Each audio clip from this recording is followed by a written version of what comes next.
श्री इमरान प्रतापगढ़ी। धन्यवाद सभापति महोदय, आपने मुझे आम बजट पर बोलने का मौका दिया। हैं? Sir my time. नहीं, Pause my time, Shri sir. Imran Pratapgarhi कहा गया है सर। थोड़ा सा इसकी जांच कराओ। मैंने कहा यहाँ प्रमोद प्रतापगढ़ी भी बैठे। ये आपसी मामला है, ये खत्म होने वाला नहीं है मेरे से। इसकी जड़ें बहुत गहरी गई हुई हैं, मैं रोज देखता हूँ ये जड़ें गहरी होती जाती हैं। इमरान प्रतापगढ़ी। धन्यवाद सभापति महोदय। 83 मिनट 71 बार थपथपाई गई मेज, 14,417 शब्दों का बजट भाषण और उस बजट में अपने लिए राहत तलाशती मिडिल क्लास की हैरत ज़दा आंखें। सभापति महोदय, मेरे हाथों में जो दस्तावेज है, दरअसल ये देश के किसानों, गरीबों, मजदूरों की उम्मीदों का स्मारक है। ऐसा लग रहा है जैसे वित्त मंत्री महोदया ने बजट नहीं तैयार किया है, बल्कि प्रधानमंत्री जी की मन की बात का संकलन तैयार किया है। टूटा हुआ लश्कर का भरम देख रहे हैं, टूटा हुआ लश्कर का भरम देख रहे हैं और जिल्ले इलाही के करम देख रहे हैं। ताकत का नशा अक्ल पे हावी है तुम्हारी, तुम देख न पाओगे जो हम देख रहे हैं। वित्त मंत्री महोदया ने इस बजट में महंगाई पर सिर्फ 10 शब्द बोला है। जिस देश में टमाटर 100 रुपए किलो बिक रहा हो। सभापति महोदय, मेरा टाइम पॉज करें और बार बार इंटरप्ट करने को या तो मना करें। हाँ बोले, कृपया बोले। सभापति महोदय, वित्त मंत्री महोदया ने इस बजट में महंगाई पर सिर्फ 10 शब्द बोले हैं। जिस देश में टमाटर 100 रुपए किलो बिक रहा हो, उस देश की वित्त मंत्री के पास बजट में महंगाई पर बोलने के लिए सिर्फ 10 शब्द है।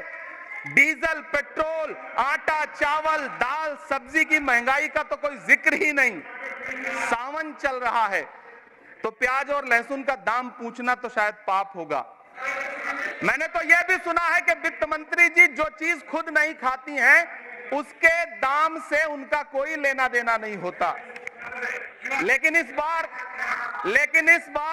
बजट पेश करने के लिए पार्लियामेंट आने से पहले वित्त मंत्री जी ने दही और चीनी खाई थी।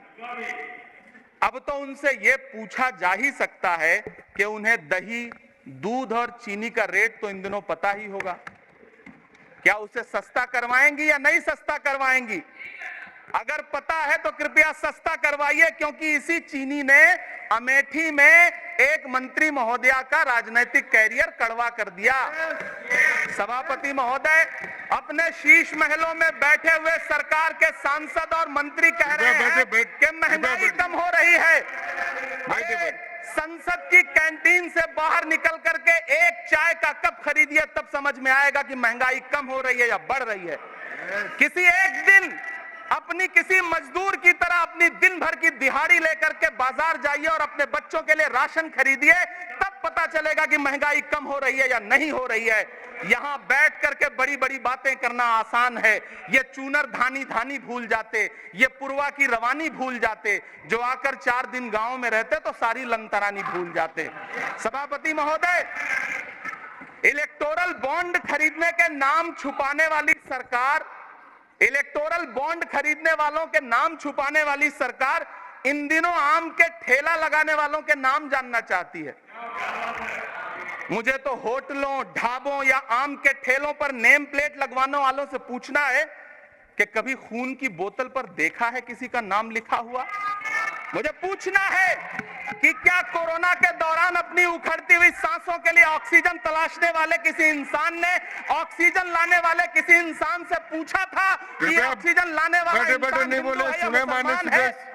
मुझे पूछना है कि लावारिस लाशों के लिए कोरोना में कांधा देने वाले, चिताओं के लिए लकड़ियां सजाने वाले किसी इंसान से पूछा गया था उसका नाम, उसका मजहब? लेकिन इन दिनों पूछा जा रहा है। सभापति महोदय, अफसोस देश के प्रधानमंत्री जी ने कभी न टूटने वाली चुप्पी ओढ़ ली है। सभापति महोदय, जनता ने 63 सीटें कम क्या कर दी, ये सरकार तो अमृतकाल का नाम लेना ही भूल गई।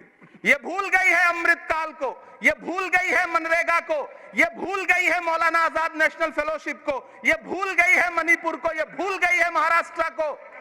मुझे गर्व है कि मैं राज्यसभा में महाराष्ट्र का प्रतिनिधित्व करता हूं।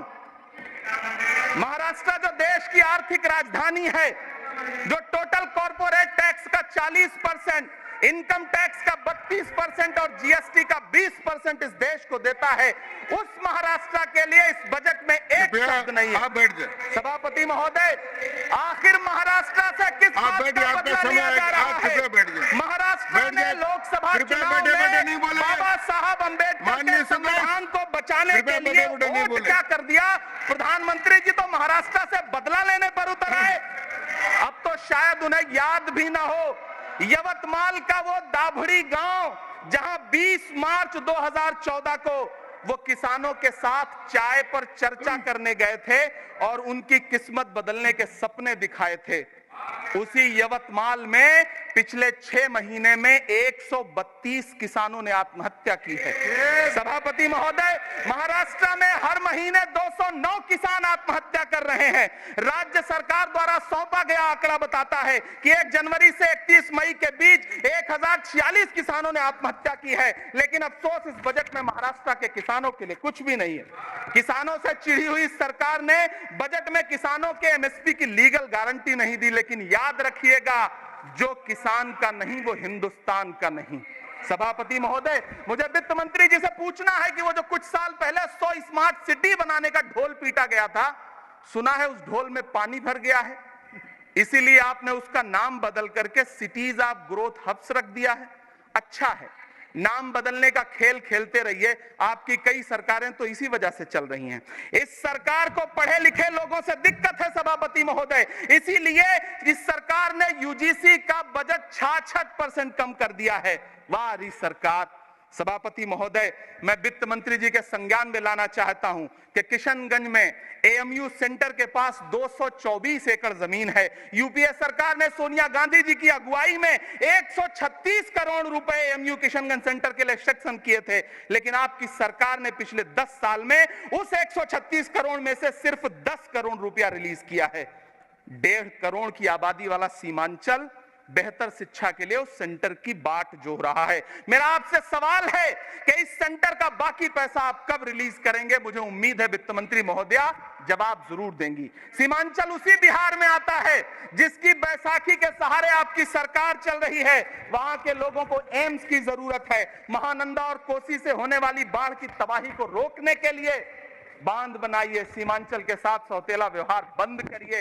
इकोनॉमिक कॉरिडोर बनाने से किसी राज्य का विकास नहीं होगा, विकास होगा स्वास्थ्य और शिक्षा के बुनियादी मुद्दों के लिए बजट देने पर। सभापति महोदय, एक तरफ तो इस बजट में पीएम आवास योजना के तहत 3 करोड़ अतिरिक्त मकान देने की घोषणा है और दूसरी तरफ लखनऊ के अकबर नगर में 1280 वो मकान हैं जिन्हें रिवर फ्रंट बनाने के नाम पे बुलडोजर से जमींदोज कर दिया गया। सभापति महोदय, लोग चीखते रहे, बच्चे बिलखते रहे, वसुधैव कुटुंबकम का नारा लगाने वाली सरकार इंसानों के घरौंदे उजाड़ कर जश्न मना रही है। सभापति महोदय, मेरा बहुत भावुकता के साथ देश के प्रधानमंत्री से सवाल है कि इन उजड़ते हुए मकानों और बेघर होते हुए घरों को देख करके आपको नींद कैसे आती है, आप सो कैसे पाते हैं? मेरा सवाल है इस देश के प्रधानमंत्री से, या तो लोगों के घरौंदे उजाड़ना बंद करिए या फिर करोड़ों मकान बनाने की झूठी घोषणाएं करना बंद करिए। यह बजट झूठ का पुलिंदा है। यह बजट आपके पिछले साल के बजट का कट कॉपी पेस्ट है। यह बजट हमारे चुनावी घोषणा पत्र की नकल करने की एक बेईमान कोशिश है। लेकिन कहावत है ना कि नकल के लिए भी अकल चाहिए। मेरे हाथ में एक तरफ न्याय पत्र है जो हमारा है और दूसरी तरफ अन्याय पत्र है जो आपका है।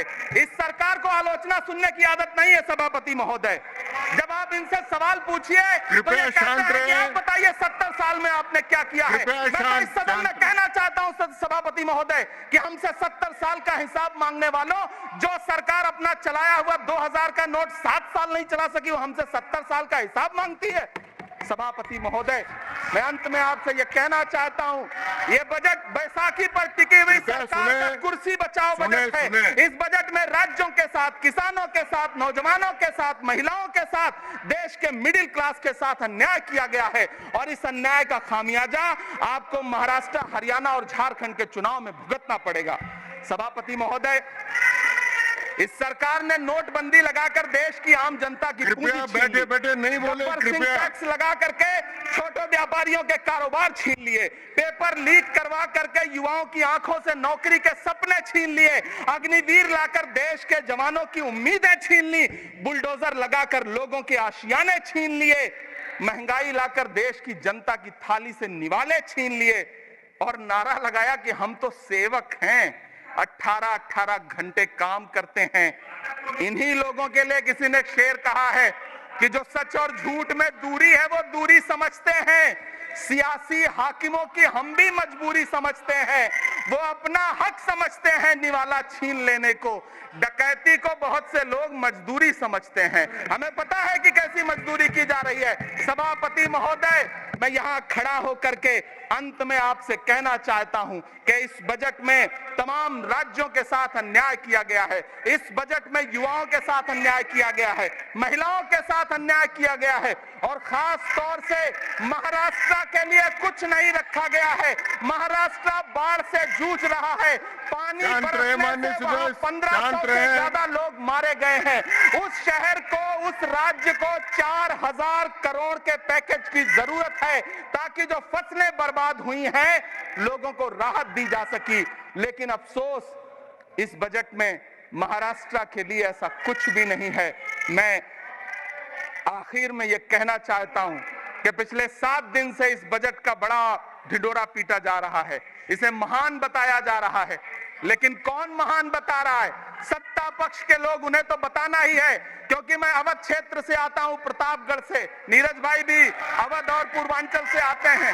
वहां एक कहावत है कि बिटिया की तारीफ किसने की? बिटिया की महतारी ने, यानी कि बेटी की प्रशंसा किसने की? मां ने। तो इस बजट की तारीफ सत्ता पक्ष करे तो करेगा ही, लेकिन विपक्ष के एक भी सांसद से आप पूछिए कि क्या उसके राज्य को कुछ मिला है, तो वो ये कहेगा कि नहीं, कुछ भी नहीं मिला है। बहुत बहुत धन्यवाद सभापति महोदय, धन्यवाद आम बजट पर अपनी राय रखने के लिए। धन्यवाद। श्री अब्दुल बहाव, श्री अब्दुल